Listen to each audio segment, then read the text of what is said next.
kung maghahanap ka, I believe, a person like you this deserves someone who's really faithful.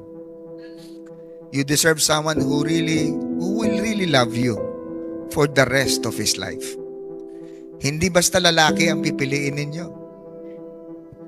Amen? Hindi basta lalaki lang ang pipiliin ninyo. Dapat ang lalaking pipiliin nyo, yung may pure heart. Yung hindi yung katawan nyo lang ang gusto. Amen?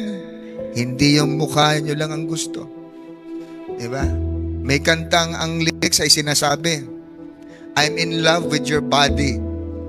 What does that mean? I'm in love with the shape of you. Diba? Sino may kumanta nun?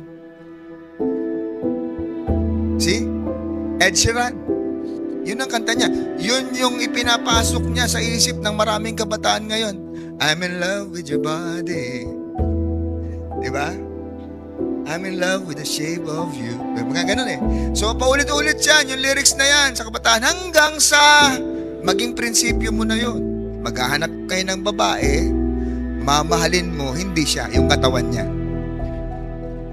Ayun yung mga pag-ibig pong hindi tumatanggal.